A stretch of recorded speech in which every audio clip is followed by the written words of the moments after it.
бързо с нетърпение го посрещаме с вълнение. Мислим, бързо ние сега, кой какво помисли си. Приказка или мечта, ние превръщаме го веднага. Нямам думи, рими същото пред вас. Какво да се явим? Ние знаем си по всички, бързо стихчета да съчиним. Може да мислите, че малки сме, но напротив, ние сме по-големи и деца ще бъдем зрели. Пролет иде. Стопиха снеговете. Отидаха си студовете. Слънцето изгрява, цялата земя огрява. Пролет иде. Закапаха страхите.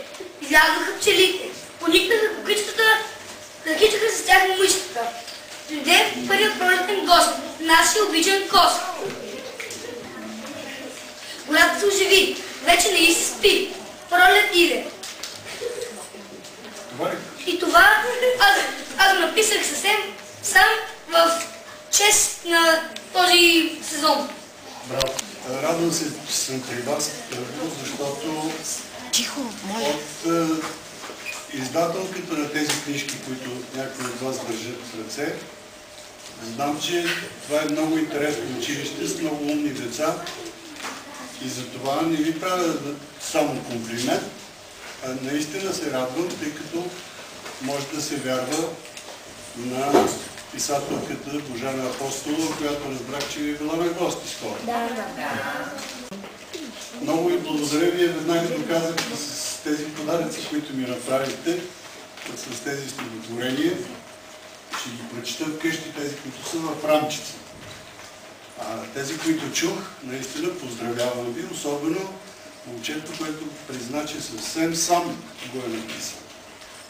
Аз също се опитвам съвсем сам понякога да пиша нещата, но много често ми се намесват разни критици и се налага да поправям нещата, защото когато има много мнение, човек ако реши да се слуша, в по-разумните от тях, започва да работи върху стихотворението. И това момченце, не разбрах името му. Казва се Иван. Йоан. Значи Иван, също така, ако имаме възможност да си поговорим, сигурно би кипнал някои неща в стихчето си. Както признавам си, аз го правя често.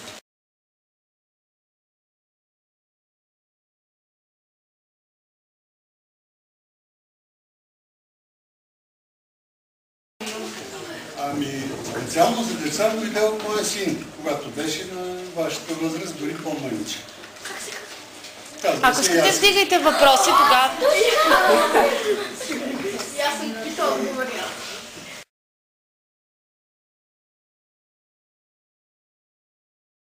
Да, много.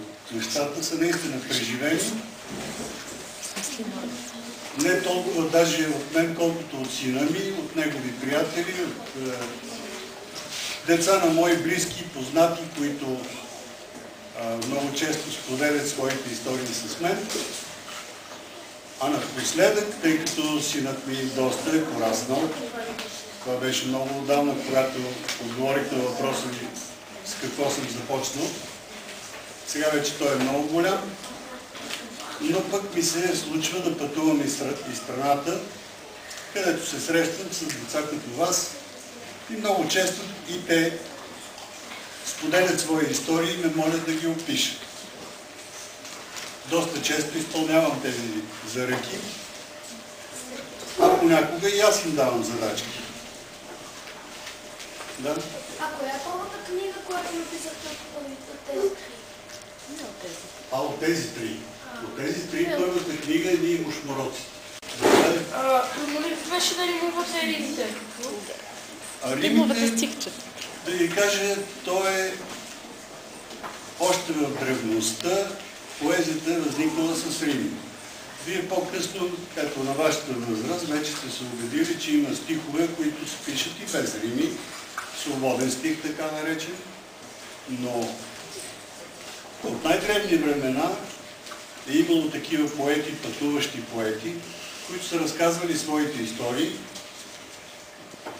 акомпанирайки ги с някакъв инструмент, било на лира някога, било да речем има едни така наречения сазови поети, трубадури, точно така, които са вървели с САС и са изпълнявали своите песни. И навсякъде то е било свързано с определен ритъм и за да се запомнят по-лесно е била създадена и римата. Така е измислена тя, за благозвучие. Така че човек, като започва да се занимава, може би му става все по-лесно, но от друга страна тази леснина може да роди и не чак толкова добри плодове, не чак толкова добри стихотворения. А кога написахте първото си съчинение, разказ? Първото съчинение написах в 4-ти клас, когато бях. Бях много влюбен тогава, една своя съученичка и така се роди първото ми стихотворение. Сега, например, в моя вход живее едно момиче, което пише поезия и много често отскача при мене да се съветваме. То, например, се е вдъхновило от патриотизма. Нейното първо стихотворение за един празник е посветено на България. Доста си поговорихме с нея и след разговора ни тя дойде и ми се похвали, че вече пък е написала едно стихотворение за метлата. Така че може да се пише за всичко, стига да има вдъхновение и желание. Аз да ви питам тогава, кои от вас пишат, например? Колко души? Браво, много. А някой би ли се успел сега да излезе и да си прочете, ето, като Йоан? Заповядайте. Вики вече няма рани по кръчето. Щастливо е детето, но кажете и да спре, че ще се удари много зле. И накрая по челото се чукна тъбуркото и от добрите й очички бликнаха сълзички.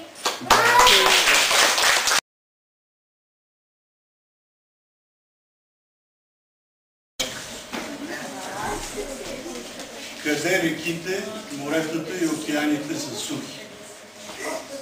Знаете. Казвайте. Точно. Браво. Едно от моите първи стихотворения, свързани с преживяване на моя син, беше точно такова. Синът ми беше направил една пакост и за да не разбера аз за нея, а само майка му да разбере, той беше написал една бележка. И тази бележка беше написал така, че да се прочете или само с огледало, ако сложиш огледалото в стихчето, или ако умееш да четеш наобратно. Някой от вас умее ли да чете наобратно? Ама добре, бързо и хубаво. Кой е най-добър? Много ръце. Мамо, пише ти бележка с молба да ми простиш, но на сън сънувах смешка и от смях съм сторил чиш. Стихотворението, което ще ви прочета, е всъщност и една молба към вас, да ми помагате, тъй като в него си загубих римите. И там, където замълча, ще трябва вие да ми подскажете коя е изпуснатата рима. Съгласни ли сте? То се казва Палачинковата тайна. Каква беля направих в нощ незнайна, ще ти разкажа, ако пазиш тайна.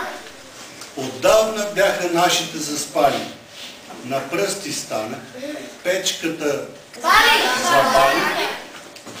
Разбих без миксър, да не чуе някой, брашно, яйца и захар в литър, мляко, браво на теб.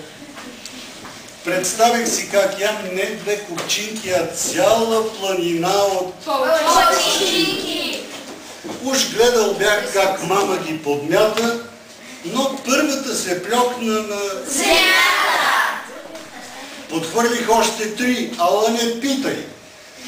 До лампата се лепнаха и 3. Разбудих спешно нашите с покана. Сервирах ви закуска на...